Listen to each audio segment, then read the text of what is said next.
Okay, so I want to just start off with a show of hands. Who here wants to be armed in their classroom? Raise your hand, yes. Okay, tell me why. Well, I come from a police background. I think it's, we have to do something. Parents entrust their safety of their children with us. And right now, we just can't wait for politicians to make that decision. I think it's a very small percentage of teachers who have that capability, ex-military, ex-police. I am a retired police officer and retired from the military. And I think it's a start to help making our schools and our children safe. And you believe it will do more good than any potential harm that it could do, that some people have said? I say yes with a lot of caveats. There has to be training. It has to be a select group of people, and that training needs to be continual and frequent. Okay. All right. For those of you who said no, tell me why. I think the danger, I respect my colleague and I know he's well trained. I think the danger of having, in my high school, 2,400 students and the possibility that there will be an accident or someone will grab your weapon. I've trained on the .45 pistol and the M16 myself, and I just think that it's just too many opportunities to make a mistake, and the fallout from that, you can't recover from that. And you have a military background, is that right? Former Marine Corps. Former Marine Corps, so you're used to handling, as you said, weapons like this, Yes. but even you think it's not right in this environment. My personal opinion is when you teach in a high school, and I teach 150 students per day, I think the opportunity for an accident, possibility of a student accidentally grabbing the weapon is just too significant, and the possibility of an accidental discharge would be catastrophic. Does anyone else? Yeah, go ahead. And I agree. And there's so many sides to this. There's a lot to consider. The issue is we have schools that have trained officers in them now. We have private security doing armed security in schools. They're there. The guns are there. We haven't had an incident of that yet. Yet we have had numerous, over 300 since 2013, shootings in schools. We've just had, since the Florida shooting, over 50 foiled plans to do that. So, I just think we need to do something, and if we sit and wait for our politicians to do it, it could cost more lives. All right, Deb, I'm going to come to you, and then I want you guys to jump in also. School safety. On Friday, there was a third grader who pulled a weapon from a student, from a security guard, and there was an accidental discharge. I'm not sure the location of that, but I just think the opportunities are there, and there have been numerous examples of security people having accidental discharges. I just think it's just too risky. What about anybody else? Yeah. I believe money, time, and energy could be better focused on preventative measures. Well, we're dealing with schools that lack counselors, adequate number of counselors and health and mental health professionals. I think our money and resources could be better focused on getting what we need in the school psychologists, counselors, other health professionals, so that, as our colleague mentioned, so that more incidents could be foiled, heaven forbid that they occur. So those are my thoughts right now. Yes, I agree with that. At our schools, they keep taking away counselors. They keep taking away special services. I mean, if so-called mental health is the issue, why not arm us with that, with more resources for the teachers and for the students? I mean, guns in school, for me to have a gun, I mean, anyone in my school, I think is just a horrible idea. Yes. And I hear them, and they make great points, and I can't say I disagree with those points, because it is a mental health issue. The problem is, my colleague just said we're losing resources. We're not gaining them. We're losing them because the money's not in our schools. The money's not. We can barely afford to buy supplies for our students. So are we going to hire police officers to come in? Are we going to hire new counselors to come in? We can't afford those things. So what do we do? Are we failing students and teachers as a society right now? Absolutely. Absolutely. Tell me more about that. I mean, the teaching profession has been degraded over the last 10 years, maybe more. Where's the respect? We used to be seen up here, now we're down here. And when you see, yes. And I didn't mean to interrupt, No. but And I think even more so, not to take away from anyone else, but even more so in communities of color, where funding is unequal, where poverty seems to be at higher rates than in other communities. So yes, overall as a profession, I agree the teaching profession seems to have been denigrated, but I think especially in communities of color, and that's also my concern if teachers are then armed, where African American students are already targeted, if I can say that, for exclusionary discipline and special education. I don't see that changing with the addition of weapons in the classroom. I did want to ask about that, that if there were guns in classrooms, are there layers of bias? Does it kind of fall into some racial inequality in some ways, or bias that maybe isn't even apparent? Do you worry about that sort of thing? Yes, I do. My point in this, to agree with my colleague here, about being law enforcement as well as a teacher, which I also had the same background in the military as well. Arming certain individuals who with guns and so forth to protect students. If you're at one location of the building, and most of the assaults have been coming across with high power clips. So if I have a teacher who's armed with something like a small caliber semi-automatic, he would know, if he has the right training, that I cannot compete with this gentleman coming here with several semi-automatic weapons with magnitudes of clips, where it's like going against a baseball bat and someone with a bazooka. It's mostly impossible, you know. And I mean, whatever training you can get, it's not going to compensate for high power equipment compared to low power equipment. Yes. He makes a good point. My question to that, or what comes to my mind, is I'm hoping that it would prevent the shootings. I'm hoping it would prevent kids if they know someone's in a school. And personally, I don't think anyone should know who that is, but whoever it is, those kids won't know who it is. They may think twice before coming into that school. And I'll equate that to when we have the incidents in the airplane, cockpits being taken over. They armed the pilots and they put marshals in there.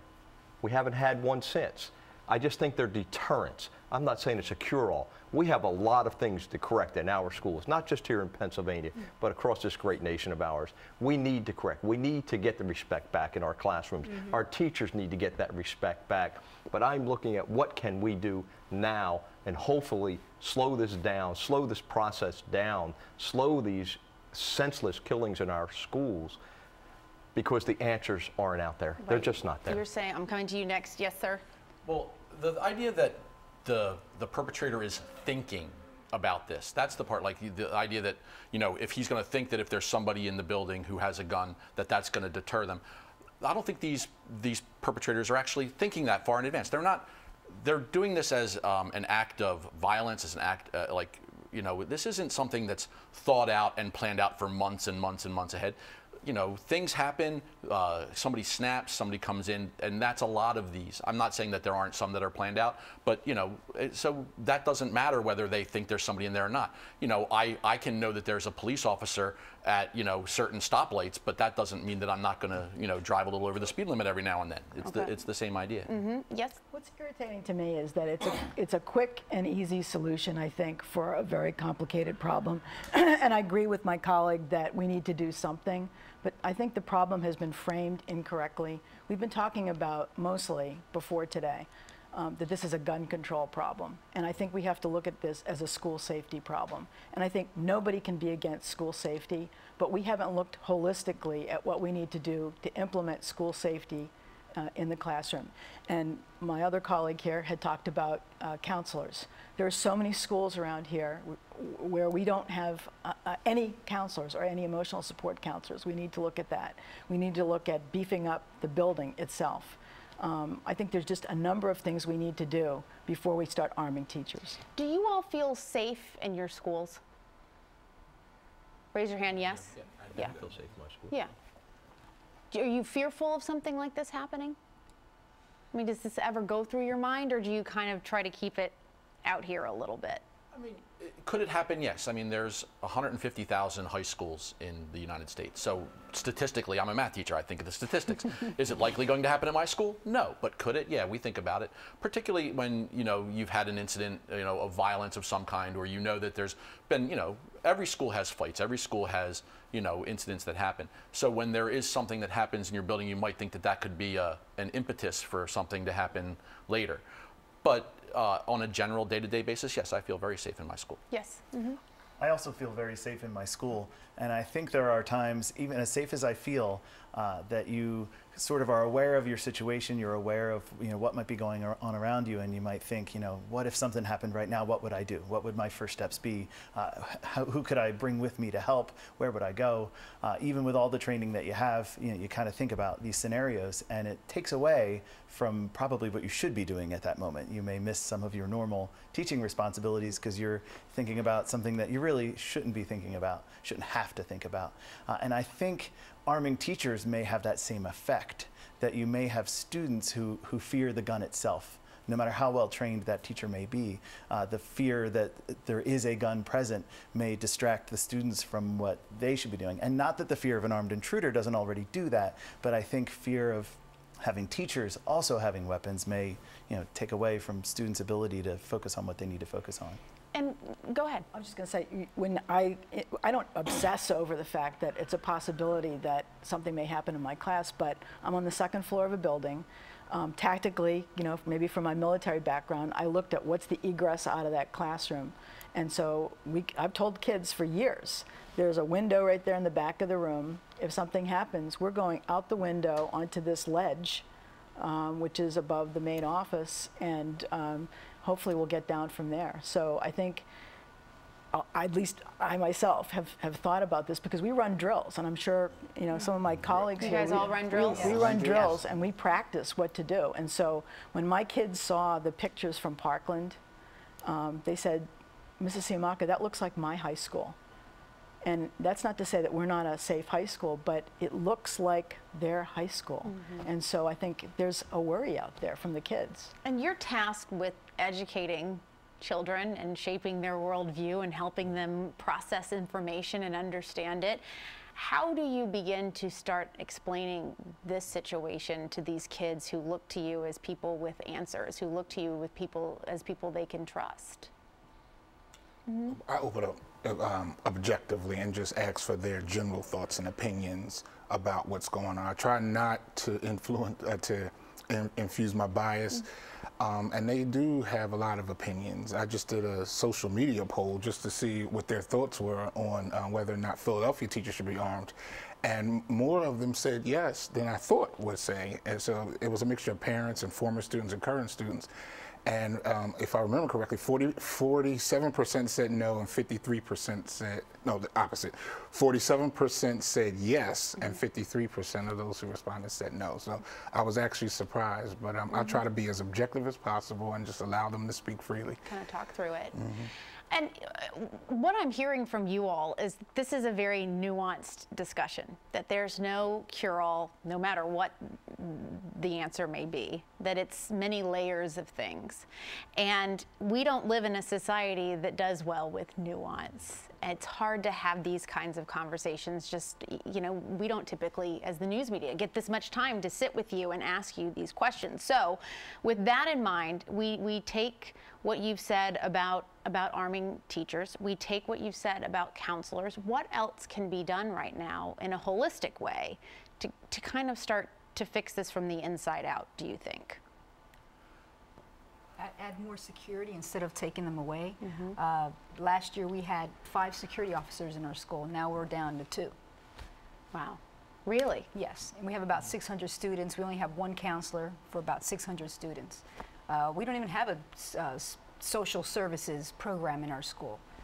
So it's an uphill battle. That's tough. And I mean, go ahead, yeah. So my situation, basically piggyback off what she's saying is, how can you diffuse something if you don't know the criteria, what mindset's going through the kids?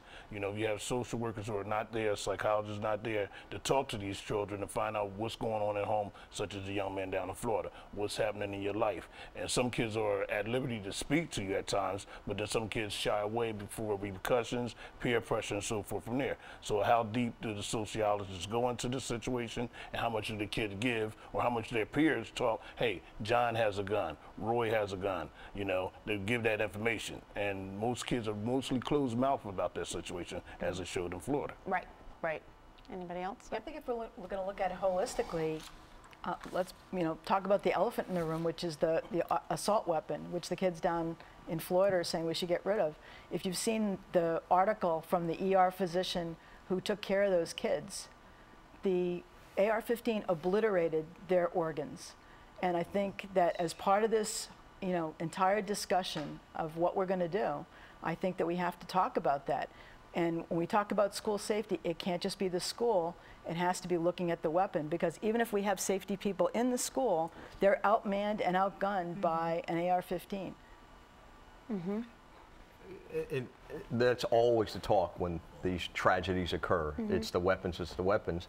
But I can tell you a quick story of an incident that I was involved in back in 1985, where a woman with mental issues walked into the Springfield Mall in Delaware County and shot the ball up. That was not an assault rifle. That was a .22, and it killed 3 people. Death is death. That is tragedy. Tragedy. It's much more than the weapon. It's our mental health system. That young lady was in and out of the mental health institute and was out enough to commit these tragedies, kill 3, shoot 7 others, and change their lives forever. We do a very poor job in this country with mental health. A very poor job. You heard this young lady just say that they lost their counselors. We can't lose these things in school anymore. We can't. It's important that our kids have someone that they can go to and they can talk to, because that's the first line of stopping this, promoting our children to talk about it. So 3 people were shot, right? What about? No, 10. 10. But 3 dead. how many? Okay, so that's 3 compared to 20. So we're talking about an AR-15 that can shoot, it's just ban that particular gun. It's a very good point that she makes, but if I may, just one other thing. The issue is that if it wasn't for a good Samaritan to have tackled her, she would have killed many, many more. She had multiple clips to put in that .22. That's absolutely true, but the .22, much smaller caliber, as I stated before. The other part of that situation, we're talking about a mall. There's a lot of exits and escape routes compared to have to get out on a ledge. A kid who opens up with a full-range rifle and shooting all over, total and different impacts. I mean, from getting shot at .22, I got a chance on surviving that. The .22 caliber may ricochet in my body. This one's destroying my body. So, I mean, it goes both ways in that situation there. Yeah, but the only point that I was making there is it's not the gun. It's not the gun. It's the person behind that gun. Right. And if we don't deal with that incident, I agree. These magazines can kill many, as we saw in Vegas, as we saw in Florida, we saw in other places. But if we don't work and figure out why, we can spend all the money in the world. We can fight with the politicians, both Democrats and Republicans, that change laws. We already know the results of that. That isn't happening anytime soon. I'm sorry to interrupt you, but okay. I was interviewed by the BBC. They don't understand. People in Europe don't have these mass shootings. They don't understand why we put up with this, and I don't understand it either. And my point here is, this is about school safety, and if everything's on the table, everything's on the table. So I think if we look at, I agree with you, we've got to look at counselors. My high school happens to have 12 to 14 counselors, right? So we have a ton of counselors. It's not right that 5 miles from me, there are high schools that have very few counselors. But I think we need to look at not just mental health, we need to look at everything. And I think assault weapons are something that have to be looked at.